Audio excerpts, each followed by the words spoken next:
The dog has served man for centuries.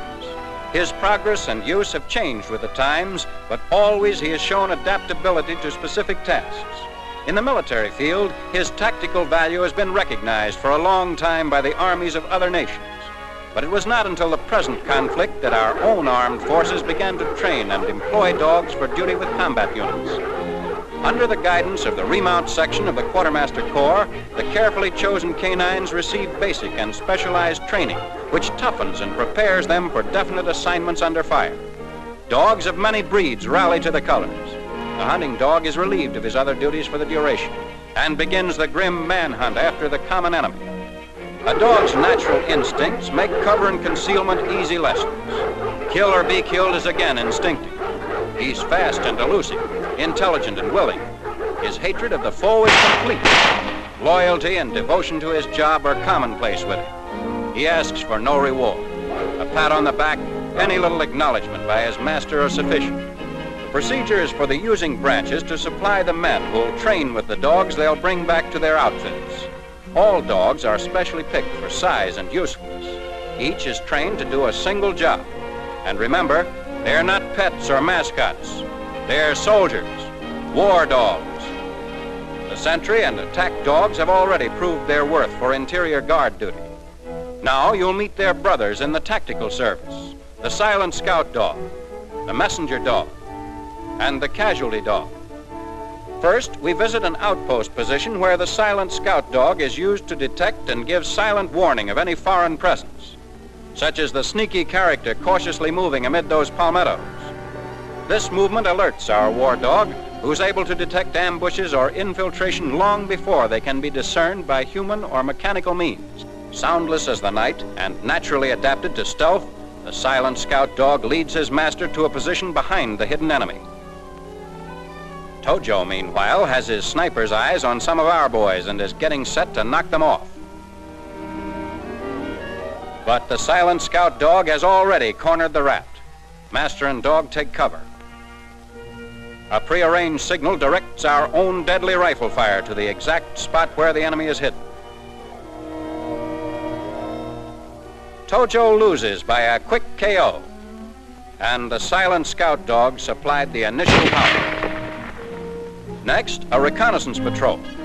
The leader issues special instructions indicating the mission and general direction of the advance. Here we'll see further use of the silent scout dog, who leads the patrol, and in addition, the messenger dog, who brings up the rear. The latter will be used to establish liaison with the outpost, but we're now concerned with the scout dog.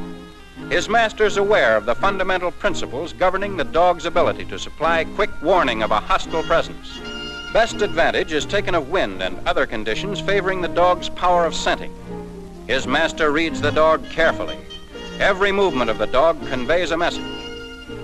Note the watchfulness, sharp ears alert, nose always to the wind. It would be the same in frozen wastes or hot jungles, in any kind of weather or field conditions. The silent scout dog handles his assignment with trained efficiency.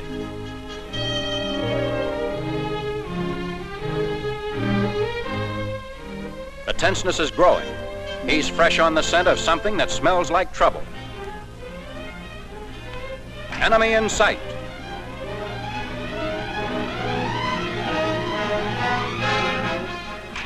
So, exit the scout dog. His job's well done. And enter the messenger dog. Vital information is hastily written out for dispatch to the outpost position to the rear. An emergency ammunition supply is urgently needed if the patrol is to hold out. And instead of a soldier runner, the messenger dog will do the job. A human life is not risked, and the war dog will get the message through. His speed and size make him a tough target, and there's no halt or backward glance until he comes to the ammunition supply point.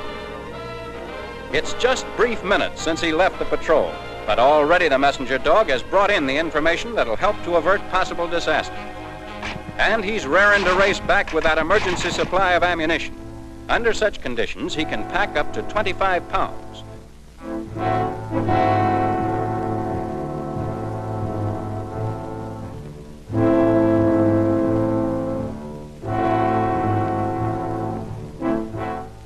The cartridge carrier with weight well distributed fits snugly on his back, and the pictures show how rapidly it can be made secure. His special collar is replaced and he'll be hurrying back to the patrol. Again, the elapsed time is barely minutes. It's a case of passing the ammunition and praise for the dog and his ability to follow teachings and instincts.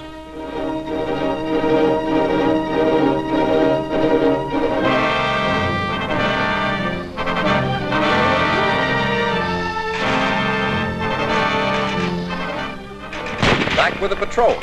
Empty rifles indicate that it'll be an arrival in the nick of time. All the realism of combat is simulated, but the messenger dog won't be steered off his course and reaches the patrol safely.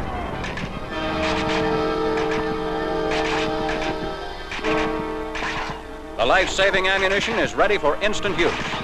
By employing the scout and messenger dogs to advantage, the patrol carries out a successful mission. The carrier pigeon helps us illustrate another job the messenger dog can handle.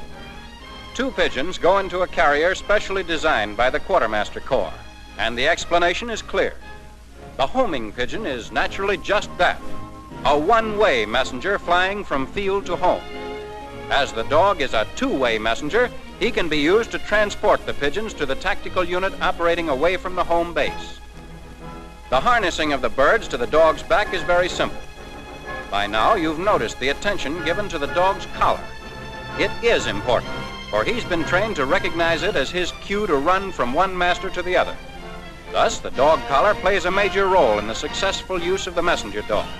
Incidentally, both masters have undergone careful training with the dog, and they alone handle his every operation. This demonstration proves that where pigeons are employed, the messenger dog fits in for delivery duty that frees soldiers or vehicles for other work. And the messenger dog can handle further tasks.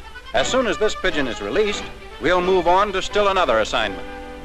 A telephone switchboard in the combat area, and the need for additional lines over various short distances. So again, the messenger dog gets the call.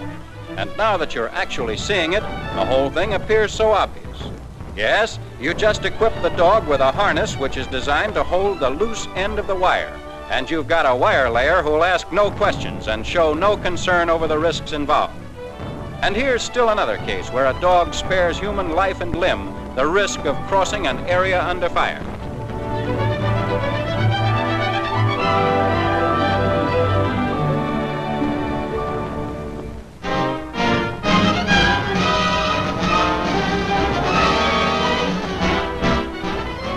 The noise of battle has no effect on the canine signal.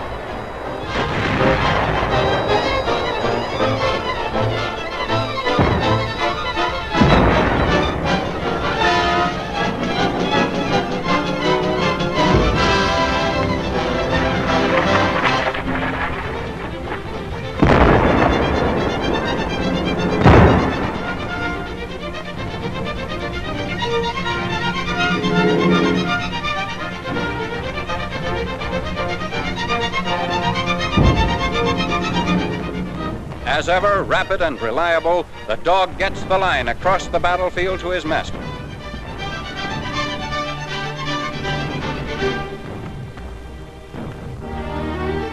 And you've been given an idea of the multiple jobs the messenger dog can handle. He humbly stands by as his master puts the first call over the newly connected phone line. And so, when you're talking about getting the message through, don't forget the messenger dog. He helped make this connection. Now, we join the medical corps and the search for casualties after a battle. Those who fall right in their tracks can usually be found quickly enough. But other wounded, before they lose consciousness, may have crawled to some hidden spot for safety. Some may be buried in the wreckage of a bombing. Naturally, prompt discovery of such victims is vital. The casualty dog is a life-saving answer. He's been trained to search a given area for casualties and report his discoveries to his master. Highly specialized traits identify this war dog: excellent power of scent, endurance, uncanny sense of direction, and the keenest hearing.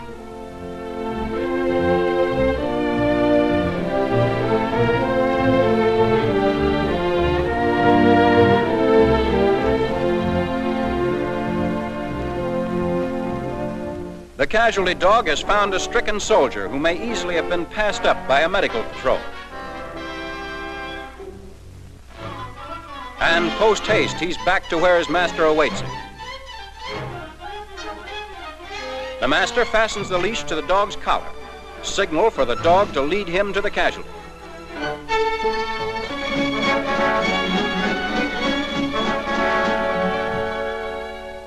His mission a success, the dog's complete happiness is expressed in his every movement.